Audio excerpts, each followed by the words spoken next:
Namaste. Those who are new here, I'm Dr. Susan Koruth, life psychologist and transformation coach. ഈ സമയം നല്ല സന്തോഷത്തിൻ്റെ സമയമാണ്. ലോകമെങ്ങും എല്ലാവരും ക്രിസ്മസിൻ്റെ ഒരു മൂഡിലാണ്. നമ്മൾ ക്രിസ്മസിലേക്ക് നോക്കുമ്പോൾ നമുക്ക് ചില മെസ്സേജസ് ഒക്കെ നമ്മുടെ ഉള്ളിലേക്ക് വരണം. അപ്പോൾ പലപ്പോഴും നമ്മൾ പറയുന്നത് നമുക്ക് വേണ്ടിയിട്ട് പുൽക്കൂട്ടി ജാതനായി, എന്നിട്ട് പിന്നെ നമുക്ക് വേണ്ടി ജീവൻ തന്നു, നമുക്ക് വേണ്ടി അങ്ങനെയുള്ള കാര്യങ്ങളൊക്കെ നമ്മൾ ചിലപ്പോൾ പറയാറുണ്ട്. പക്ഷെ ഇവിടെ നമ്മൾ നോക്കുന്നൊരു കാര്യം എന്താണെന്ന് വെച്ചാൽ, റിയലായിട്ടും ജീസസ് എന്തിനാണ് വന്നത്, എന്തിനാണ് പുൽക്കൂട്ടി ജനിച്ചത്, എന്ത് മെസ്സേജാണ് നമുക്ക് തന്നതെന്ന് നമുക്കൊന്ന് കറക്റ്റായിട്ട് നോക്കാം ഇപ്രാവശ്യത്തെ ക്രിസ്മസിന്.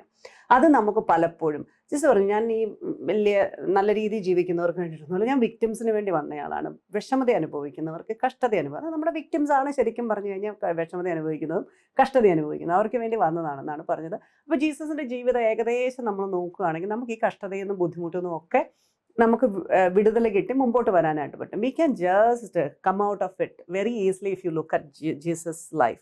അങ്ങനെ വന്നു കഴിയുമ്പോൾ നമുക്ക് നോക്കുമ്പോൾ എന്തിനാണ് ജീസസ് വന്നതെന്ന് ചോദിച്ചു കഴിഞ്ഞാൽ ജീസസ് തന്നെ പറഞ്ഞിട്ടുണ്ട്. എനിക്ക് തോന്നുന്നു പല നമ്മുടെ സുവിശേഷത്തിലൊക്കെ കാണാം, മാത്യുവിൻ്റെ ഒക്കെ സുവിശേഷത്തിൽ പറഞ്ഞിട്ടുള്ള പോലെ ഡിസൈപ്പിൾസിനോട് ജീസസ് പറയുന്നു, ഞാൻ വന്നത്, എൻ്റെ വരവെന്ന് പറയുന്നത്, ലോകത്തിലേക്കുള്ള വരവെന്ന് പറയുന്നത് ഒരു ലോകത്തിന് ഇമ്മീഡിയറ്റ് ആയിട്ടൊരു സമാധാനം ഉണ്ടാക്കാൻ വേണ്ടിയിട്ടല്ല ഞാൻ വന്നത്, പക്ഷേ ഞാൻ വന്നത് കോൺഫ്ലിക്റ്റ് ഉണ്ടാക്കാൻ വേണ്ടിയിട്ടാണ്.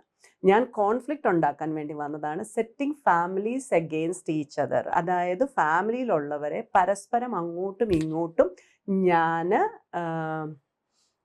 ഒന്ന് എഗെയിൻസ്റ്റ് ആയിട്ട് നിർത്താൻ വേണ്ടിയിട്ടാണ് വന്നത്. അതായത് അച്ഛനെ മകനെതിരെ, father against son, daughter against mother, mother in law against daughter in law, son in law and brothers against sister, അങ്ങനെ ഒരു എതിരായിട്ടുള്ള രീതിയിൽ നിർത്താൻ വേണ്ടിയിട്ടാണ് വന്നത്. എന്തുകൊണ്ടാണെന്ന് വെച്ച് കഴിഞ്ഞാൽ ഞാൻ ആഗ്രഹിക്കുന്നത്, അൾട്ടിമേറ്റായിട്ട് ഞാൻ ആഗ്രഹിക്കുന്നത് എന്താണെന്ന് വെച്ച് കഴിഞ്ഞാൽ എല്ലാവരും നല്ല രീതിയിലുള്ള ഒരു എല്ലാവർക്കും ഒരു ജസ്റ്റിസ് ഉള്ള, എല്ലാവർക്കും ജീവിക്കാൻ അവകാശമുള്ള രീതിയിലുള്ള, എല്ലാവർക്കും ആ ഒരു സിസ്റ്റത്തിൽ അല്ലെങ്കിൽ ഭൂമിയിൽ ജീവിക്കാൻ സ്പേസ് ഉള്ള ഒരു ജീവിതമാണ് ഞാൻ എല്ലാവർക്കും വേണ്ടി കൊടുക്കുന്നത് എന്നാണ് ജീസസ് പറയുന്നത്. അപ്പോൾ ജീസസ് വന്നിരിക്കുന്നത് ശരിക്കും പറഞ്ഞു കഴിഞ്ഞാൽ ആ ജീവിതം എസ്റ്റാബ്ലിഷ് ചെയ്യാനായതുകൊണ്ട് തന്നെ പലപ്പോഴും അത് പീസിൽ അവസാനിക്കില്ല. അവരവരുടെ കാര്യം പറയുമ്പോൾ അല്ലെങ്കിൽ എൻ്റെ ബൗണ്ടറിയെ പ്രൊട്ടക്ട് ചെയ്യുമ്പോൾ മറ്റേ ആൾക്കത് ബുദ്ധിമുട്ടുണ്ടാവും, അവിടെ ഇഷ്യൂ ഉണ്ടാവും. അതാണ് ജീസസ് ഉദ്ദേശിച്ചത്. അപ്പം ജീസസ് പറഞ്ഞത്, ഞാൻ സ്പിരിച്വൽ എന്നിട്ടുള്ള രീതിയിലുള്ള പീസ് അല്ലാതെ ലോകം തരുന്ന പീസ് അല്ല. അപ്പോൾ അത് ജീസസ് പറയുന്നത് എന്നാന്ന് വെച്ച് കഴിഞ്ഞാൽ, ഐ ബ്രിങ് ഇന്നർ പീസ്. മനസ്സിലായില്ലേ? ഞാൻ അകത്തെ, നിങ്ങളുടെ ഉള്ളിലാണ് നിങ്ങൾക്ക് ഞാൻ പീസ്. നമ്മുടെ തെറപ്പിയിലൊക്കെ നമ്മൾ എപ്പോഴും കൊടുക്കുന്നത് അകത്താണ് ചേഞ്ച് കൊടുക്കുന്നത്. Inner change happens. When the inner change happens it's radiates to the external world. പുറത്തെ വേൾഡിലേക്ക് അത് പുറത്തേക്ക് വരും. അങ്ങനെയാണ് എൻ്റെ ക്ലയൻസ് ഒക്കെ പറയും, എന്താ സംഭവിച്ചതെന്ന് എനിക്കറിയില്ല. No, I can deal with such challenges, I can deal with situations, I can say no very clearly, I can deal with people who are very difficult in my life. എനിക്ക് ഇതുവരെ ഞാൻ വിചാരിച്ചില്ല അവരോടൊക്കെ എനിക്ക് അങ്ങനെ പെരുമാറാൻ പറ്റുമെന്ന്, പക്ഷെ എനിക്ക് പെരുമാറാൻ പറ്റുന്നു. ഞാൻ പറയും, ശത്രുക്കളെ സ്നേഹിക്കുക എന്നതിന് പകരം ഞാൻ പറയും ശത്രുക്കളെ വെറുക്കണ്ട എന്നാ പറയും. വെറുപ്പുണ്ടാകാതിരിക്കുക. Never hate anyone including your enemies.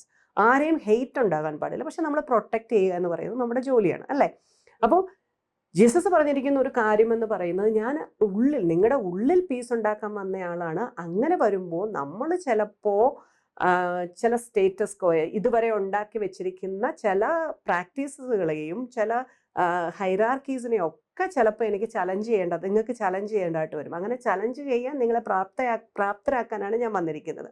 അതുപോലെ തന്നെ ചില ചോയ്സസ് ലോകത്തിൻ്റെ ഹാർമണിയെ, നിങ്ങളിപ്പോൾ ഉണ്ടാക്കി വെച്ചിരിക്കുന്ന സോഷ്യൽ ഹാർമണിയൊക്കെ കംപ്ലീറ്റ് ആയിട്ട് ഡിസ്റപ്റ്റ് ചെയ്യുന്ന ചോയ്സസ് നിങ്ങൾക്ക് ധൈര്യപൂർവ്വം എടുക്കാനായിട്ട്, ആ ധൈര്യം തരാനും നിങ്ങളെ അങ്ങനെ അതിലേക്ക് കൊണ്ടുപോകാനുമായിട്ടാണ് ജീസസ് വന്നിരിക്കുന്നത് എന്നാണ് പറഞ്ഞിരിക്കുന്നത്.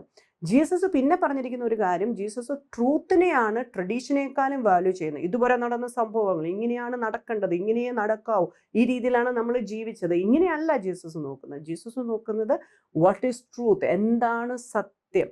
അപ്പം എന്താ ചെയ്യുക?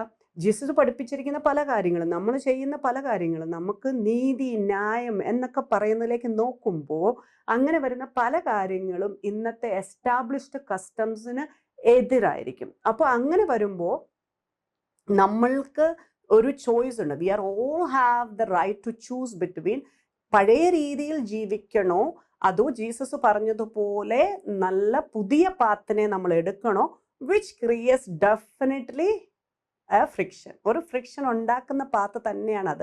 കാരണം നമ്മൾ എപ്പോഴും നോക്കുമ്പോഴത്തേനും നമ്മുടെ ഇന്ന് വരെയുള്ള കാര്യങ്ങൾ, നമ്മൾ ഇതുവരെ കൊണ്ടുവന്നിരിക്കുന്ന കാര്യങ്ങൾ പോലെ അല്ല എനിക്ക് കാര്യങ്ങൾ പോകണ്ടേ.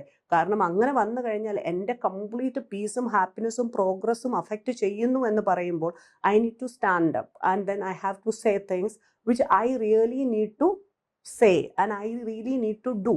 എന്നെ സംരക്ഷിക്കുക, എന്നെ പ്രൊട്ടക്റ്റ് ചെയ്യുക, ഇത് നമുക്ക് എപ്പോഴും നമ്മൾ ചിന്തിക്കേണ്ട ഒരു കാര്യമാണ്. അപ്പോൾ നമ്മൾ പലപ്പോഴും ചിന്തിക്കേണ്ട ഒരു ബിഗിനിങ് എങ്ങനെ വേണേലും ആകാം, നിങ്ങൾക്ക് ഏത് സ്റ്റേറ്റിലും ബിഗിൻ ചെയ്യാം. അതുകൊണ്ടാണ് ജീസസ് പറഞ്ഞത്, ഞാൻ കാലിത്തൊഴുത്തിലാണ് ജനിച്ചത്, കുഴപ്പമില്ല, പക്ഷെ ഞാൻ ബിഗിൻ ചെയ്തത് കാലിത്തൊഴുത്തിലാണെങ്കിലും ഞാൻ എൻ്റെ ചെയ്യുന്നത് എവിടെയാണ് എന്നുള്ളതാണ് നമ്മൾ നോക്കേണ്ടത്. അപ്പോൾ ഞാൻ എവിടെ വേണേൽ ജനിക്കാം, എൻ്റെ ലൈഫ് ആര് വേണേലും അതിനെ ഒന്ന് ഡയറക്റ്റ് ചെയ്യാം. It can be anyone, maybe father, maybe husband, maybe teacher, maybe any societal system, culture, religion, എന്തും അതിനെ ഡിഫൈൻ ചെയ്യാം, ഡയറക്റ്റ് ചെയ്യാം. പക്ഷേ you need to think one thing. നമ്മുടെ തലയ്ക്കകത്ത് എപ്പോഴും നമ്മൾ വെക്കേണ്ട ഒരു കാര്യം, ഞാൻ ബിഗിൻ ചെയ്യുന്നത് എങ്ങനെയും ആയിരിക്കാം, ഇതുവരെ ഇങ്ങനെയൊക്കെ പോയിട്ടുണ്ടായിരിക്കാം, പക്ഷേ you have all the right to rewrite your end story. നിങ്ങൾക്ക് നിങ്ങളുടെ ജീവിതത്തിൻ്റെ എൻഡ് സ്റ്റോറി എങ്ങനെ ആയിരിക്കണമെന്ന് റീറൈറ്റ് ചെയ്യാനും നിങ്ങളെ ലൈഫ് ഡിസൈനെ അതുപോലെയാക്കാനും നിങ്ങളുടെ ന്യൂറൽ ഡിസൈനെ ചേഞ്ച് ചെയ്തുകൊണ്ട് ആ ലൈഫ് ഡിസൈനെ ഏറ്റവും നന്നായിട്ട് ജീവിക്കാനുള്ള എല്ലാ റൈറ്റ്സും ഉണ്ട്. അതുകൊണ്ട് നിങ്ങളാണ് നിങ്ങളുടെ എൻഡ് സ്റ്റോറി എഴുതേണ്ടത്, അല്ലാതെ മറ്റുള്ളവരല്ല. അപ്പം നമ്മൾ പലപ്പോഴും മറ്റുള്ളവരുടെ ഹിതമനുസരിച്ചും സിസ്റ്റം അനുസരിച്ചും ജീവിക്കുമ്പോൾ പലപ്പോഴും നമ്മളുടെ ഇന്നർ പീസും ഹാപ്പിനെസ്സും നമ്മുടെ പ്രോഗ്രസ്സും നമ്മുടെ കയ്യിൽ നിന്ന് പോകും. ജീസസ് പറഞ്ഞിരിക്കുന്നത് അങ്ങനെ ചെയ്യാൻ പാടില്ല. നിങ്ങളാണ് ഇമ്പോർട്ടൻ്റ്. നിങ്ങളുടെ ഇന്നർ പീസ്, നിങ്ങളുടെ ഇന്നർ ഹാപ്പിനെസ്, നിങ്ങളുടെ ഇന്നർ പ്രോഗ്രസ്, അതാണ് ഏറ്റവും ഇമ്പോർട്ടൻ്റ് ആയിട്ടുള്ളത്. അതൊരിക്കലും വേറൊരാൾ അബ്യൂസ് ചെയ്ത് കൺട്രോൾ ചെയ്ത് നമ്മൾ പലപ്പോഴും നമ്മളുടെ ജീവിതം മറ്റുള്ളവരെ കീഴിലാക്കി, ദൈവം തന്നിരിക്കുന്ന യൂണിവേഴ്സ് തന്നിരിക്കുന്ന നമ്മളുടെ കപ്പാസിറ്റി, നമ്മുടെ കേപ്പബിലിറ്റീസ്, നമ്മുടെ ടാലൻസ്, നമ്മുടെ ഇൻ്റലിജൻസ്, നമുക്ക് തന്നിരിക്കുന്ന റിസോഴ്സസ്, ഈ ലോകം മുഴുവനും ഇതിനെയൊക്കെ യൂസ് ചെയ്തുകൊണ്ട് നീയായിട്ട് എസ്റ്റാബ്ലിഷ് ചെയ്യുക എന്നുള്ളതാണ് നമ്മൾ ചെയ്യേണ്ടത്. അതിനകത്ത് ഒരു കാരണവശാലും ജീസസ് പറഞ്ഞിട്ടില്ല വേറൊരാളുടെ അബ്യൂസ് സഹിച്ചു അയാളുടെ പീഡനങ്ങളെല്ലാം ഏറ്റുവാങ്ങി അങ്ങനെ ജീവിക്കുന്നതല്ല ജീവിതം. അങ്ങനെ അതല്ല നമ്മൾ സഹിക്കേണ്ടത്. നമ്മൾ സഹിക്കേണ്ടത് when I wanted to establish myself as I am. എന്നെ ദൈവം എന്തിനു വേണ്ടി സൃഷ്ടിച്ചു അതനുസരിച്ച് ഞാൻ പോകുമ്പോൾ എൻ്റെ വഴിയിലുള്ള ചലഞ്ചസിനെ എല്ലാം ഞാൻ ഡീൽ ചെയ്ത് വേണം പോകാൻ. അപ്പോൾ ഇന്ന് നിങ്ങൾ ചൂസ് ചെയ്യേണ്ട ഒരു കാര്യമുണ്ട്. ഈ ക്രിസ്മസിൽ നിങ്ങൾ ചൂസ് ചെയ്യുക വെദർ നിങ്ങൾക്ക് ഒരാളുടെ ക്രാഫ്റ്റഡ് സ്റ്റോറിയിൽ ഒരാളായി നിന്നുകൊണ്ട്, ഒരു ക്യാരക്ടറായിട്ട് നിന്നുകൊണ്ട് ഈ ഭൂമിയിൽ നിന്ന് ഡിസപ്പിയർ ചെയ്ത് പോകണോ, അതോ നിങ്ങളൊന്ന് റീബർത്ത്, ഈ ക്രിസ്മസിനൊന്ന് റീബർത്ത് ചെയ്യണോ. നമ്മളെല്ലാവരും പലപ്പോഴും പല ആളുകളുടെയും ക്രിയേറ്റ് ചെയ്ത, ചിലപ്പം വീട്ടുകാർ ക്രിയേറ്റ് ചെയ്ത, നമ്മുടെ നാട്ടുകാർ ക്രിയേറ്റ് ചെയ്ത, അല്ലെങ്കിൽ നമ്മളുടെ സിസ്റ്റം ക്രിയേറ്റ് ചെയ്ത ഫൈനലി ക്രാഫ്റ്റഡ് ആയിട്ടുള്ള സ്റ്റോറിയിലെ ചില ക്യാരക്ടേഴ്സായിട്ട് മാറും നമ്മൾ. അങ്ങനെ പോയി കഴിഞ്ഞാൽ നമുക്ക് നമ്മുടെ ജീവിതത്തിൽ കൺട്രോൾ കാണില്ല. അപ്പോഴാണ് നിങ്ങൾ ചിന്തിക്കുന്നത്, do I want to be that, അതോ എനിക്കൊരു റീബർത്ത് ഇപ്രാവശ്യം ഉണ്ടാവണം. ജീസസ് ജനിച്ചു, ഒന്ന് റീബർത്ത് ചെയ്ത് നോക്കുക. എല്ലാ പ്രാവശ്യവും നമ്മുടെ ഓൾഡ് നമ്മളെ ബറി ചെയ്തുകൊണ്ട്, അതിനെ ക്രിമേറ്റ് ചെയ്തുകൊണ്ട് have the rebirth every time. അങ്ങനെ വരുമ്പോഴാണ് നമുക്ക് ഏറ്റവും നന്നായിട്ടും പീസ്ഫുള്ളായിട്ട് ഹാപ്പിയായിട്ടും പ്രോഗ്രസീവായിട്ട് ജീവിക്കാൻ പറ്റുക. എപ്പോഴും നമ്മൾ അങ്ങനെ ജീവിക്കുമ്പോൾ നമ്മൾ എപ്പോഴും ചിന്തിക്കേണ്ട കാര്യം എന്താണെന്ന് വെച്ച് കഴിഞ്ഞാൽ, നമ്മുടെ ജീവിതം എന്ന് പറയുന്നത് to create an identity, a purpose based on justice. എപ്പോഴും നമ്മൾ ശ്രദ്ധിക്കേണ്ട കാര്യം, എൻ്റെ ഐഡൻറ്റിറ്റി, എനിക്കൊരു ഐഡൻറ്റിറ്റി ഉണ്ടായിരിക്കണം, എൻ്റെ പേർപ്പസ് എനിക്ക് ക്ലിയർ ആയിരിക്കണം. അത് ജസ്റ്റിസിൻ്റെ മുകളിൽ മാത്രമേ നമ്മൾ ബിൽഡ് ചെയ്യാൻ പാടുള്ളൂ. അപ്പോൾ നമ്മൾ നോക്കുമ്പോൾ ജീസസ് എപ്പോഴും സ്റ്റാൻഡ് ചെയ്തിരിക്കുന്നത്, എപ്പോഴും സ്റ്റേ ചെയ്തിരിക്കുന്നത് സത്യത്തിൻ്റെ കൂടെയും നീതിയുടെ കൂടെയും മാത്രമാണ്.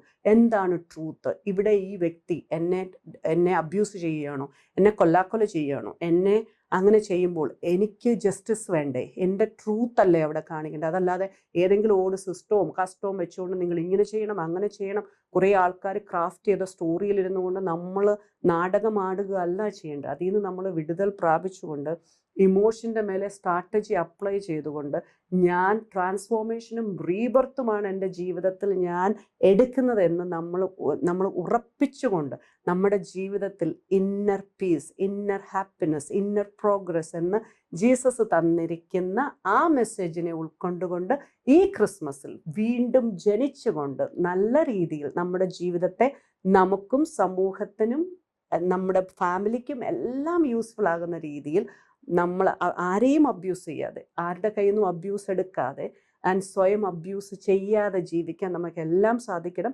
അത് ഈ ക്രിസ്മസിന് നിങ്ങൾ എടുക്കുന്ന ഒരു തീരുമാനം ആകട്ടെ എന്ന് ഞാൻ ആശംസിക്കുന്നു. അതിൻ്റെ കൂടെ എല്ലാവർക്കും ഏറ്റവും സന്തോഷപ്രദമായ ഒരു ക്രിസ്മസും നല്ലൊരു ന്യൂ ഇയറും ആശംസിക്കുന്നു.